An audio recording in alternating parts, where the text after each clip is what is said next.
Hello student, welcome back mission teacher. चलिए student, शुरू करते हैं आज की एक और नई क्लास को। तो आज की क्लास का पहला क्वेश्चन है हमारे सामने। चलिए देखते हैं इसको। पैराडाइम शोध कार्यों हेतु प्रस्तुत करते हैं। आपके ऑप्शन है ए उपयुक्त संहिता, बी उपयुक्त डिजाइन, सी ए और बी दोनों, डी इनमें से कोई नहीं। तो इसका सही आंसर होगा सी ए और बी दोनों, यानी कि पैराडाइम शोध कार्यों हेतु उपयुक्त संहिता और उपयुक्त डिजाइन दोनों को प्रस्तुत करते हैं। चलिए देखते हैं अब हम अगले प्रश्न को। हमारा अगला प्रश्न है, पैराडाइम शोध कार्यों का फ्रेमवर्क है। यह कथन किस विचारक का है? आपके ऑप्शन है ए क्लीवार्ड का, बी डयूबी का, सी रोजर का और डी करलिंगर का। तो इसका सही आंसर होगा डी करलिंगर का। चलिए देखते हैं अब हम अगला प्रश्न। हमारा अगला प्रश्न है, पाठ्यक्रम के द्वारा बालकों को अवसर प्राप्त होते हैं। आपके ऑप्शन हैं ए लक्ष्य की प्राप्ति के लिए एकाग्रता, बी जीवन की कला, सी बालकों को दिशा निर्देश देना और डी उपर्युक्त सभी। तो इसका सही आंसर होगा डी उपर्युक्त सभी। चलिए देखते हैं अब हम अगले प्रश्न को।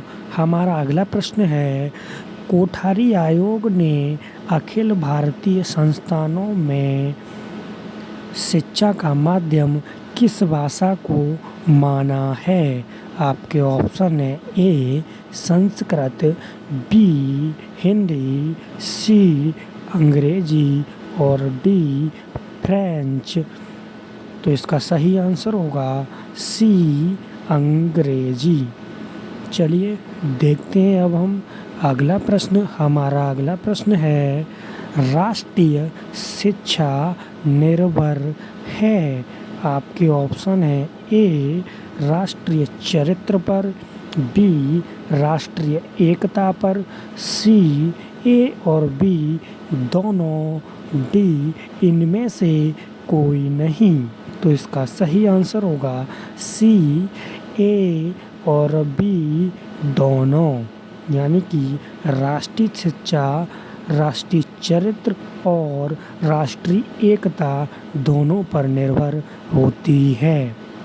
चलिए देखते हैं अब हम अगला प्रश्न। हमारा अगला प्रश्न है, बहुउद्देशीय विद्यालय किस तरह के पाठ्यक्रम का आयोजन करते हैं?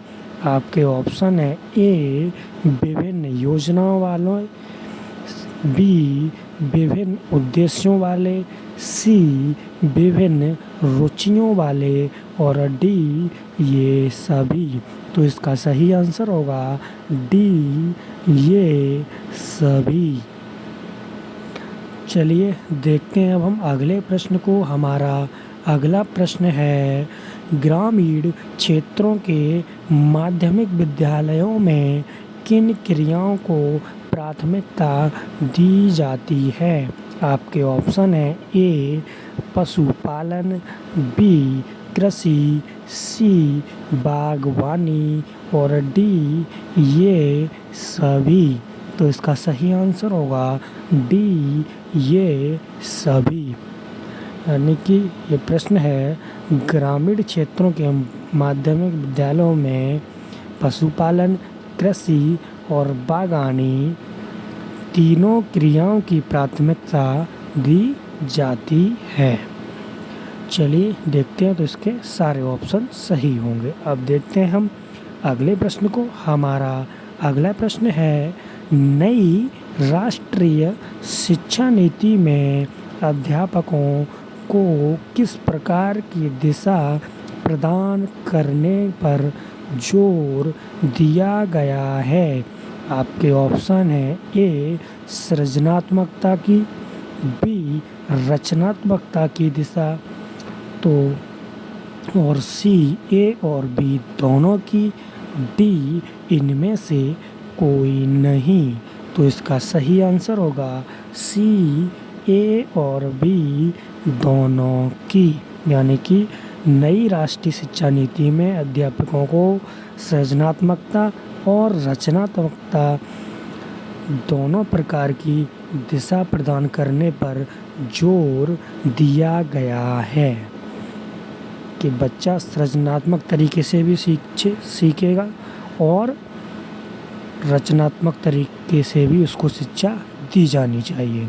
तो ये हमारा नई राष्ट्रीय शिक्षा नीति में इस पर विशेष फोकस किया गया है। तो इसका सही आंसर होगा सी, यानी कि दोनों, ए और बी दोनों।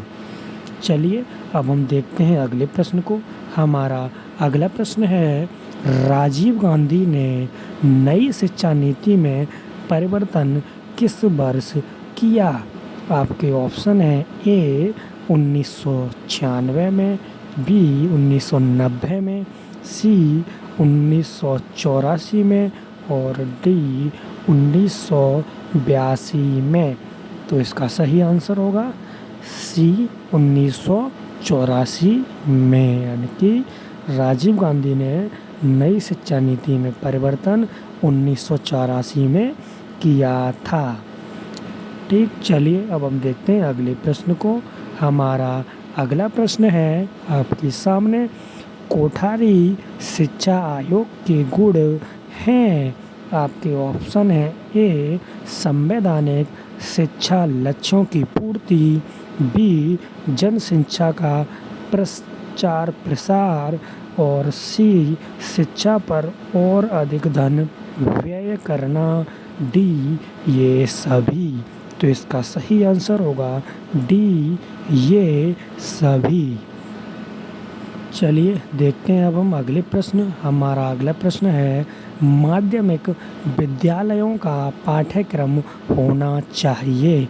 आपके ऑप्शन है ए उचित मनोरंजनात्मक क्रियापरक, बी व्यावहारिक जीवन से संबंधित, सी सह संबंध चलन और डी उपर्युक्त सभी प्रकार का। तो इसका सही आंसर होगा डी उपर्युक्त सभी प्रकार का। ठीक, चलिए अब हम देखते हैं अपने अगले प्रश्न को। हमारा अगला प्रश्न है आपके सामने, मुदालियर कमीशन आयोग के सुझाव हैं। आपके ऑप्शन है ए पारंपरिक शिक्षा को प्रोत्साहन, बी लोकतांत्रिक नागरिकता का विकास, सी व्यक्तिगत विभिन्नता के आधार पर शिक्षा और डी ये सभी। तो इसका सही आंसर होगा डी ये सभी। चलिए देखते हैं अब हम अगले प्रश्न को। हमारा अगला प्रश्न है, छात्रों के लिए अनुशासन आवश्यक है। आपके ऑप्शन है ए सरल अधिगम हेतु, बी ज्ञान के अर्जन हेतु और सी विषयों के चुनाव हेतु और डी ये सभी। तो इसका सही आंसर होगा डी ये सभी, यानी कि छात्रों के लिए अनुशासन बहुत ही ज़रूरी होता है उसकी छात्र लाइफ में, क्योंकि बिना अनुशासन के वह सीख नहीं सकता। ठीक, अब हम देखते हैं अगले प्रश्न को। हमारा अगला प्रश्न है, अनुशासन का प्रकार नहीं है। आपके ऑप्शन है ए अंतः विषय, बी बहुविषय, सी ट्रांस विषयी और डी विद्यालयी विषय। तो इसका सही आंसर होगा डी विद्यालय विषय। चलिए देखते हैं अब हम अगले प्रश्न को। हमारा अगला प्रश्न आपके सामने। सामाजिक विज्ञान का संबंध है। आपके ऑप्शन है ए मनुष्य के जन्म से, बी मनुष्य के संगठन से, सी मनुष्य के विकास से और डी ये सभी। तो इसका सही आंसर होगा डी ये सभी। चलिए देखते हैं अब हम अगले प्रश्न को। हमारा अगला प्रश्न है क्यूरेरे शब्द का शाब्दिक अर्थ है। आपके ऑप्शन है ए दौड़ का मैदान, बी खेल का मैदान, सी स्कूल का मैदान, डी घास का मैदान। तो इसका सही आंसर होगा ए दौड़ का मैदान। चलिए अब हम देखते हैं अगले प्रश्न को। हमारा अगला प्रश्न है मुदालियर कमीशन का गठन किया गया था। आपके ऑप्शन है ए 3 सितंबर 1952 को, बी 22 जुलाई 1952 को और 21 सितंबर 1951 को और डी 23 अगस्त 1953 को। तो इसका सही आंसर होगा 23 सितंबर 1952 को मुदालियर कमीशन का गठन किया गया था। तो इसका सही आंसर है ए। चलिए अब हम देखते हैं अगले प्रश्न को। हमारा अगला प्रश्न है राष्ट्रीय शिक्षा नीति कार्य योजना विभक्त थी। आपके ऑप्शन है ए 14 खंडों में, बी 24 खंडों में, सी 22 खंडों में और डी 12 खंडों में। तो इसका सही आंसर होगा डी 12 खंडों में, यानी कि राष्ट्रीय शिक्षा नीति कार्य योजना 12 खंडों में विभक्त थी। चलिए अब हम देखते हैं अगले नए प्रश्न को। हमारा अगला प्रश्न है शैक्षिक अनुशासन ज्ञान की वह शाखा है जिसका संबंध निम्नलिखित से है। तो इसका ऑप्शन है ए विद्यालयी विषयों के पाठ्यक्रम से, बी कॉलेज स्तर पर पढ़ाए जाने वाले विशिष्ट विषयों से, सी विद्यालय के शिक्षा आयोग से और डी बी और सी दोनों से। तो इसका सही आंसर होगा डी बी और सी दोनों से, यानी कि शिक्षा अनुशासन ज्ञान की वह शाखा है जिसका संबंध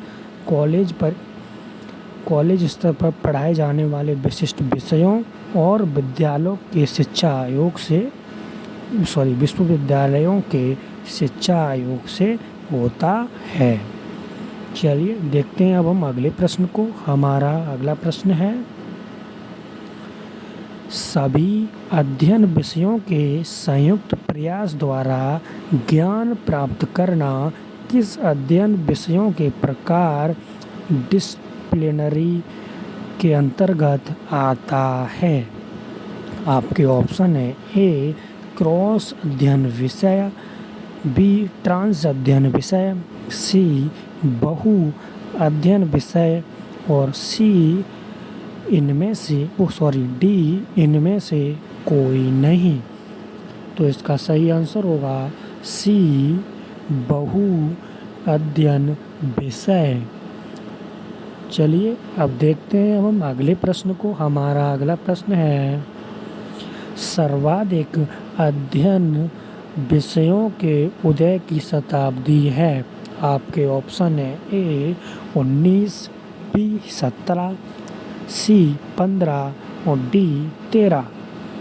तो इसका सही आंसर होगा ए 19, यानी कि सर्वाधिक अध्ययन विषयों के उदय की शताब्दी 19 है।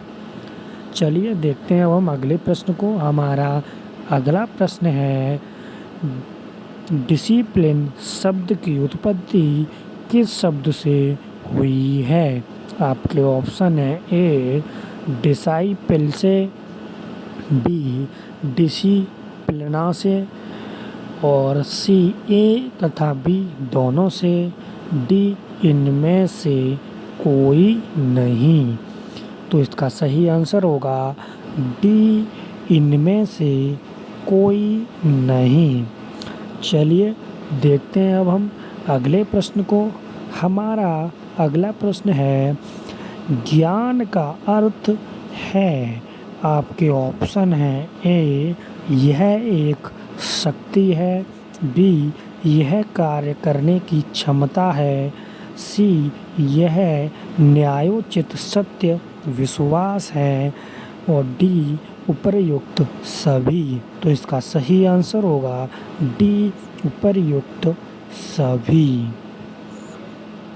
चलिए आज की क्लास को हम यहीं ख़त्म करते हैं और आपको मिलते हैं नेक्स्ट क्लास में। तब तक के लिए सभी स्टूडेंट को best of luck and thank you.